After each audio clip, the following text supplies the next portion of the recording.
Hey, welcome back to Evil's Comics. I'm Evil Mike, and I got a review for you today from Image Comics with SkyBound.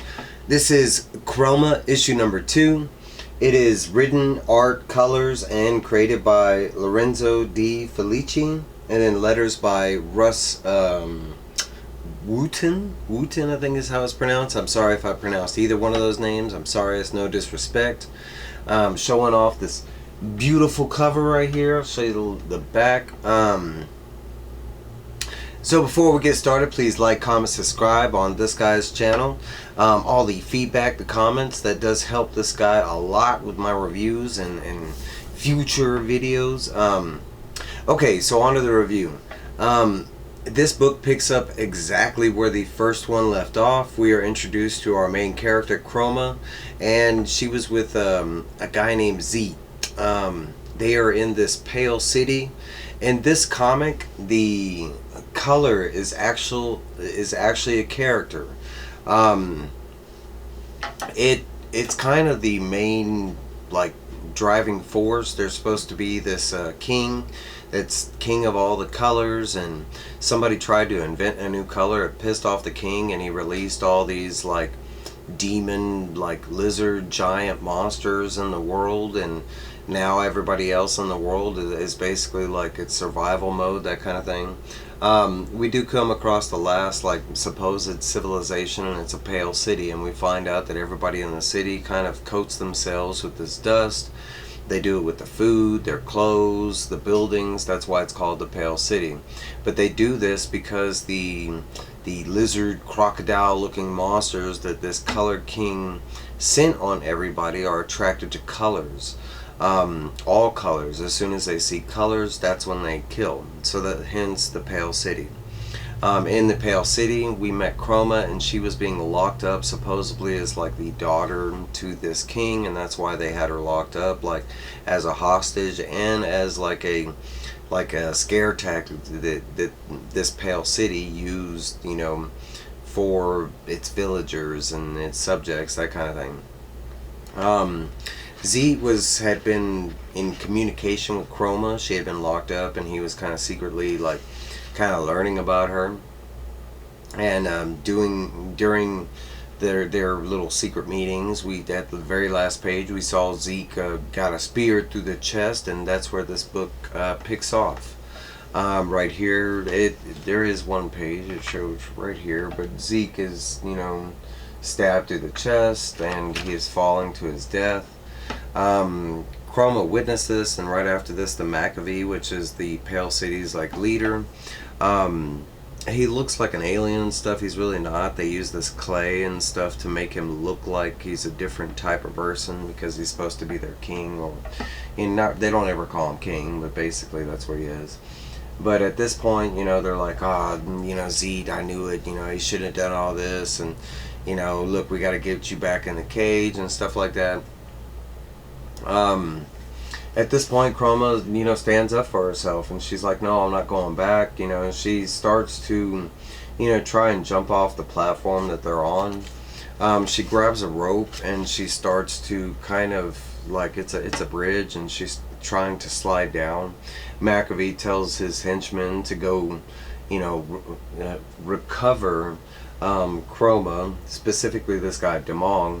And Demong ends up cutting the rope. The rope ends up propelling Kroma forward, and it ends up she ends up shooting over the walls, as you can see kind of right there, and she's like, kind of Spider-Man in it. And she does land outside the city. Right after that, Demong and the lackeys are kind of bitched out, because at this point Maccabee's like, there's no way she could have survived, she died. I didn't want her dead, I wanted you to bring her back. He like I mentioned, he's using her, kind of as a message, to the, because they had her dressed up like one of the crocodile things, and they were like, look, this is one of those things, and when it goes outside the city it can change, and that he was using as a scare tactic. Using her as a scare tactic. So the next thing Kroma sees is Z. Instantly she's like, wait a minute, aren't you dead? And he says yes. But basically, he helps her like survive these first couple minutes while like the Maccabee and his people are chasing her because Demong is quickly on her trail.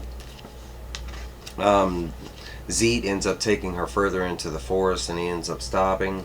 As soon as they do, Demong and his crew, they kind of mention it briefly, like, hey, I think we should be quiet.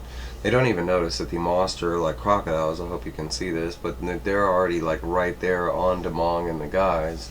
And so insanity breaks out. You know, the monsters break out of the trees and instantly start eating Demong and his crew. Zeet kind of covers her eyes, and we get a little more details about what this is. Zeet is basically just, you know, an imaginary friend kind of thing that she, you know, conjured up to help her get through the situation, and that's exactly what he's doing. But basically, he's trying to lead her to safety, and he keeps telling her to stop. There's one moment where he tells her to take this path because Demong and his crew they basically found her, and while he ends up telling her to take this path, she ends up tripping and falling down, and that's when Demong and two other guys end up like approaching her. When Maccabee sent them, he basically said capture her dead or alive. At this point, he just wanted her back, kind of thing. And so at this point, Demong's already kind of pissed off. He does say that Kroma has, like, ever since they got her, you know, she should have been dead and yada yada yada. So he basically goes to try and kill her and not really capture her. And right as this happened, they don't notice this, but a lot of birds, or one bird and specifically, comes with a couple other birds, but it is a gigantic bird. This bird starts ripping through the three guys. And the first two guys, it looks like he kills them, and then Demong, the bird actually like grabs him and then throws him. And yes, I did say grabbing, because at this point you start noticing some things, that this bird has like a satchel, that there's like a hand that comes from under the bird. Eventually, after all three guys are taken out, the bird kind of does this thing where it lays down, and it reveals itself to be a person. It's a person wearing like this bird suit, and he quickly tries to confirm, you know, to Kroma that it's not like a bad bird or something. It's just a dude in a suit, as you can see right here. But the man also claims to have known Kroma. He's all happy that Kroma's in the wild, that she's somehow escaped, and he wants to know how. After he fully takes off the suit and just reveals that he is a little old man, we get a little bit of information, but basically at this point they're still kind of running. At this point, the old man in the bird costume and Zeet are trying to still get her away from, you know, the rest of Maccabee's guys that could have survived, but also the big giant monsters. At the same time, back in the Pale City, we have like the other children who are in line to be the next Maccabee, that were in training or whatever with Zeet, are starting to question the Maccabee about Zeet, like, where'd he go? And Maccabee basically tells him that he went on a solo mission and is going to be gone for a long time, even though he knows he's dead, and basically shoos away the children. We go back to Kroma and the old bird man. That's what I'm going to call him for now. And they're basically still trying to travel through safety. There is one moment when he's like, stop! And they actually come across a new, like, monster lizard type thing. This one looks more like, because as you can see, he's got the red, green, and blue eyeballs. But you quickly find out he's more of like an alert type of monster. He alerts the bigger ones, because right here he sees the blood on Chroma's hand, and instantly, because he saw color, and he starts freaking out. And that's all he does. He does this loud screech. He doesn't even try and attack them. And the old bird guy is like, man, we gotta get out of here. But as they're running, he grabs in his pouch and he starts singing this song. And the song going, blue, blue to stop the crew, I love this hue, what about you? As he sings this and grabs what he grabs out of his pouch, he slings it back to the alarm monster, and it splashes him in the face with this blue hued paint. I wish my camera would focus. I think it's focusing. But basically he blasts the neck with this like blue powdery stuff. The other big monsters do show up, but because of that blue, for some reason they stop. Because there's one of the other monsters and one of the other monsters, and now with all the blue, they're just kind of stopped and not doing anything. Kroma questions this, and then the old man is like, "Look, I'll tell you this when we get back to the nest where it's safe." At this point, they're still on the move. But Kroma comes across something. I'm pretty sure she's seen it before, but it's been a long time because she's been in captivity for a long time, and this is one of the coolest pages in the book. But she actually sees I'm going to call him the Color King, and honestly I can't remember his name, but the Color King's throne, supposedly, right here. This is an amazing spread, but supposedly it's the sun, and right behind where you can see the sun, you can actually see like something like in the middle of that. I don't know if it's going to pick up on the camera because it's kind of like a light shadow that they show in both the prisms, but it is explained right here that basically that is the throne where the King of Colors lives. That's his name, King of Colors. And it said, if you look at the right spot, like right behind where the sun is, you can see like the king's throne, and briefly you can see the king's radiant cape flash in the sky before it's gone. And this happens every day. That's how you know it's about to be dark. And the old man kind of mentions to Kroma that, they need to keep moving because it is about to get dark. They finally do make it to his nest, and I think I want to say it's a little bit before this, but we do learn that the old man's name is Sorosito. I'm kind of positive I'm pronouncing that right, but Sorosito basically takes her into the nest, and that's where we get a whole lot of the, it looks like, true backstory, because we find out Sorosito used to live in the Pale City. He used to be like one of their, like, he has a name for it, but he was basically a teacher. I think it was maestro is what they use, and so he knows a lot about the, like, history of the Pale City and what came before that with the King of Colors. And as you can see behind him, he has like massive paintings that he's been painting, and he tells Kroma that basically everything that the Pale City told her was pretty much a lie or untrue or something like that. But basically the big lizards, they're not demons, and they weren't sent by the King of Colors, but basically they're just animals that over time they developed and appeared. And he says in the Pale City, when they first encountered the monsters, the Pale City spent a lot of their effort to try and understand and learn about these monsters, and they learned quite a bit. Like, you'll notice that their necks, and they have shown it in the comics, but their neck changes colors. And it kind of gives you a brief description of what the colors mean. He says if their neck turns red, they attack. White, they're searching. Purple, they rest. Yellow, they move. And blue, they stop. Hence, going back to that one scene where they all saw the blue and they just kind of stopped. He also mentions that with what he did with that blue paint, that he kind of considers it talking to the monsters or animals, but he kind of considers it talking because he can get them to stop and move and attack and stuff like that with different colors. But for some reason, he says their neck colors never change. Like, they understand the communication and the words he's trying to use, but for some reason they don't answer back or something like that. And he says he's missing the key, and he kind of goes into like the representation of the key being able to talk to this like color led world type thing. And basically he kind of goes into like how a little bit of how he ended up here, like, and how, and he says it's a long story, but basically it's kind of one of those things where he might have got kicked out of the village because, he was wanting to learn more and they wanted to stop.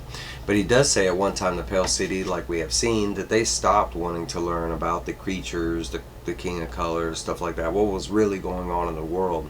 He even calls it a sacrifice, like they had sacrificed so much, like so much of their freedom, so much of their liberties, stuff like that, to be at what they are right now, and they don't even realize it, that they're giving up all this stuff just by surrendering, that they've already kind of given up, and the monsters are just, anytime kind of come get them. during the night, and, you know, he makes some stew, they eat, and Cerecito ends up going to sleep, and then we see Kroma all by herself, and she's kind of looking at all the different art and the pictures that are in this guy's like nest hut, which is in the ground. Kroma kind of pulls out something that was given to her in the first issue from Z, and it was some of the stuff that he was studying from the McAfee stuff. Now, of course, we can't read it; it's all in like ruins, but there are some pictures and stuff, and we see like a monster with this orb. Looks like a town with like a chicken.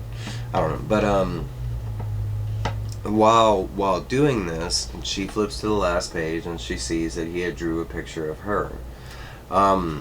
She sheds a tear, more than one tear, but as she's kind of like gently crying and stuff, she reaches over, grabs the colors, and she fixes or finishes the picture that Zeke drew. After that, she goes to sleep. We see right here that our guy Demong made it up out of the thorny bushes where our guy Cerecito kicked him off into the. So it looks like he's coming back all bloodied and probably angry, But the very last page, it just starts out with dust, and it shows Cerecito like basically chef, spicing it up, and he's putting this dust into Chroma's eyes. The next thing he tells her is he wants her eyes open, and then they show this, and it's just basically Cerecito with a knife trying to get her eyes out.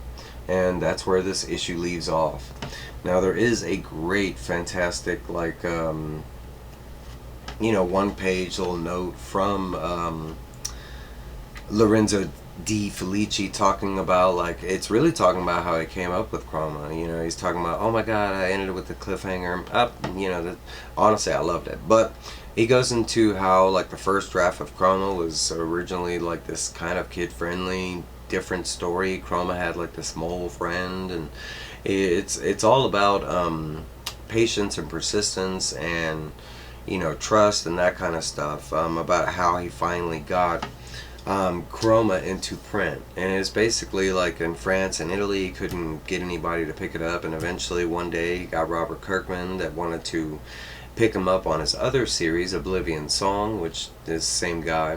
And while on Oblivion Song, he says he learned, he basically did Kroma from the book Up, and that's the book that we got now.